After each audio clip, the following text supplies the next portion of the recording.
नमस्कार दोस्तों, स्वागत है आप सभी का हमारे YouTube चैनल में। दोस्तों, आज की वीडियो में हम आपको बताएंगे एक ऐसी शहरी सभ्यता के बारे में जो भारत का इतिहास बदल देगी। तो चलिए दोस्तों, जानते हैं कौन सी है वो शहरी सभ्यता। दोस्तों, वीडियो में आगे बढ़ने से पहले आप हमारे चैनल को सब्सक्राइब करें, लाइक करें और बेल आइकन को प्रेस करें, जिससे कि हमारे द्वारा बनाई गई महत्वपूर्ण वीडियो की जानकारी आपको सबसे पहले और आसानी से मिल सके। तो चलिए दोस्तों, जानते हैं। तमिलनाडु के मुंदेर शहर से सटे कीजहादी गांव में पुरातत्व विभाग की विस्तृत जांच में पता चला है कि दक्षिण भारत का संगम काल अब तक के मालूम समय से भी 300 साल पुराना था। कीजहादी मदुरै से दक्षिण पूर्व दिशा में 13 किलोमीटर दूर स्थित एक छोटा सा गांव है। इस गांव में जहां खुदाई चल रही है, वहां से महज 2 किलोमीटर की दूरी पर वैगई नदी बहती है। साल 2014 में भारतीय पुरातत्व विभाग को यहां करीब 2000 साल पहले इंसानी बस्ती होने के सबूत मिले। 2017 में कीजहादी में खुदाई की जगह से मिले चारकोल के कार्बन डेटिंग टेस्ट से इस बात की पुष्टि हुई कि यहाँ 200 ईसा पूर्व इंसानों की बस्ती थी। उस वक्त कीजहादी खुदाई स्थल की निगरानी करने वाले सुपरवाइजर अमरनाथ रामकृष्णन ने अनुसंधान का काम को बढ़ाने के लिए आवेदन किया था, लेकिन उनका ट्रांसफर असम कर दिया गया। हालांकि इसके बाद राज्य पुरातत्व सर्वेक्षण विभाग ने अनुसंधान के काम को जारी रखने का फैसला लिया। बीते कुछ समय पहले राज्य सरकार ने 2018 में अनुसंधान के चौथे चरण के आधार पर तैयार रिपोर्ट जारी की है। चलिए दोस्तों, आपको बताते हैं क्या है कीजहादी शहरी सभ्यता। यहाँ की खुदाई में निकली 6 चीजों को एक्सेलरेट मास स्पेक्ट्रोमेट्री टेस्ट, पता लगाने के लिए बेहद संवेदनशील जांच जिससे कार्बनिक पदार्थों की आयु का पता लगता है, के लिए फ्लोरिडा भेजा गया है। इस टेस्ट में मालूम चला है कि ये चीजें 6 ईसा पूर्व से लेकर 3 ईसा पूर्व पुरानी हैं। इस अनुसंधान में यह पता चला है कि कीजहादी में 353 सेंटीमीटर की गहराई पर मिलने वाली चीज 580 ईसा पूर्व की है और 200 सेंटीमीटर की गहराई पर मिलने वाली चीज 205 ईसा पूर्व की हैं। खुदाई की जगह पर इससे ऊपर और नीचे दोनों स्तर पर चीजें मौजूद हैं। ऐसे में पुरातत्व विभाग इस नतीजे पर पहुंचा है कि खुदाई की जगह 3 ईसा पूर्व पुरानी है। तमिलनाडु का ऐतिहासिक दौर 3 ईसा पूर्व से शुरू होता है। पहले यह माना जाता था कि तमिलनाडु में उस वक्त गंगा नदी घाटी की तरह कोई शहरी सभ्यता मौजूद नहीं थी, लेकिन कीजहादी में मिले सबूतों के मुताबिक गंगा नदी घाटी सभ्यता के वक्त ही तमिलनाडु में दूसरी शहरी सभ्यता शुरू हो चुकी थी।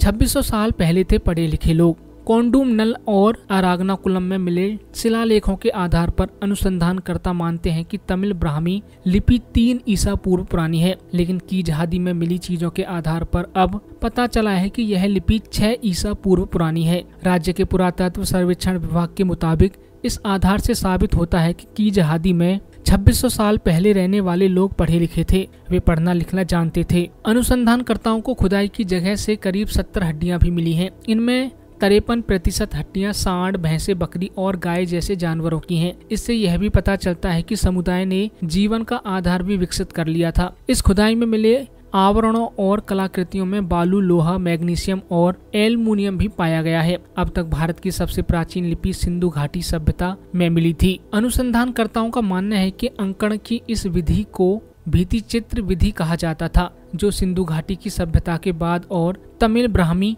लिपि के आने से पहले लुप्त हो गई थी। तमिल ब्राह्मी लिपि का इस्तेमाल।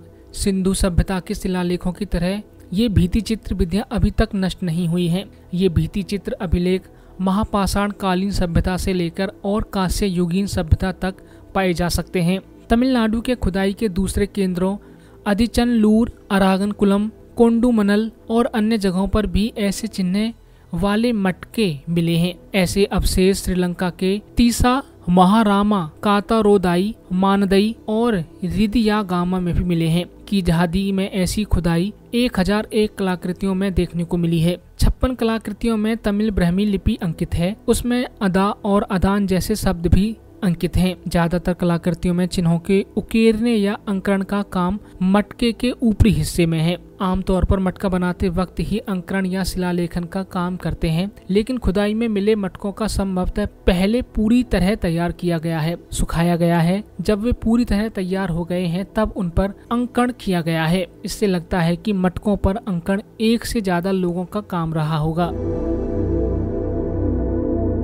मिट्टी के बर्तनों का था चलन। कीज हादी में पुरातत्वविदों को मटके जैसी कलाकृतियों के 2 ढेर मिले हैं जो 4 मीटर ऊंचे हैं। राज्य के पुरातत्व सर्वेक्षण विभाग के मुताबिक यह दर्शाता है कि यहाँ रहने वाले समुदाय के बीच मिट्टी के बर्तनों का खूब चलन रहा होगा। इन लोगों को खुदाई वाली जगह पर बुनाई के उपकरण भी मिले हैं। पुरातत्वविदों को महिलाओं के जरिए इस्तेमाल होने वाले सोने के गहनों के 7 तरह के हिस्से मिले हैं। इसके अलावा टेराकोटा से बने खिलौने वाली चाबियां भी मिली हैं। इतना ही नहीं, कॉर्नेलियम और अकोट से बने मनकों के अवशेष भी खुदाई की जगह से मिले हैं, जो अमूमन गुजरात और महाराष्ट्र में पाए जाते हैं। इसके साथ ही खोजबीन करने वालों में टेराकोटा से मनुष्य की आकृति वाले 13 खिलौने, जानवरों की आकृति वाले 3 खिलौने और 650 खिलौनों का पता भी लगाया गया है। ये खिलौने लाल भूरी मिट्टी के बने हुए हैं, जिसे बाद में पकाकर ठोस रूप दिया गया है। लेकिन अब तक कोई ऐसी चीज नहीं मिली है जिससे उस जमाने में पूजा पाठ करने के सबूत मिले हों।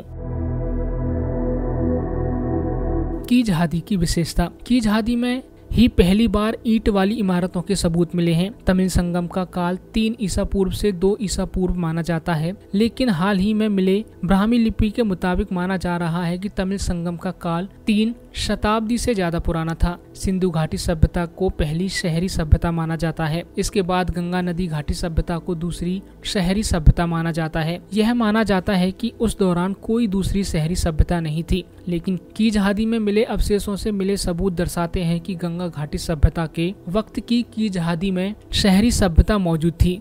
यानी अब हम कह सकते हैं कि भारत में गंगा नदी घाटी सभ्यता के वक्त ही दक्षिण में तमिल संगम सभ्यता मौजूद थी। इस इलाके में मिली कई कलाकृतियों से यह भी जाहिर होता है कि तमिल संगम सभ्यता के लोगों का व्यापार उत्तर भारत के लोगों और रोमानों से था। तमिलनाडु के पुरातत्व सर्वेक्षण विभाग के सचिव टी उदय चंद्रन बताते हैं कि अगले चरण की खुदाई में हम लोग कीज हादी के आस पड़ोस के इलाकों कोंथादई, आगाराम और मानालूर में खोजबीन करेंगे। हम आदिचनलूर में खोज शुरू कर रहे हैं। हम ये मानकर चल रहे हैं कि कोंथादई में सबसे पहली मनुष्य को दफनाने की परंपरा रही होगी। हम लोग इस खोजबीन में कामराज यूनिवर्सिटी के अलावा DNA रिसर्च के लिए हार्वर्ड मेडिकल स्कूल के साथ मिलकर काम कर रहे हैं। तो दोस्तों, आज के वीडियो में बस इतना ही। ऐसी ही और महत्वपूर्ण जानकारियों के लिए लाइक, सब्सक्राइब और शेयर करना ना भूलें हमारा ये चैनल।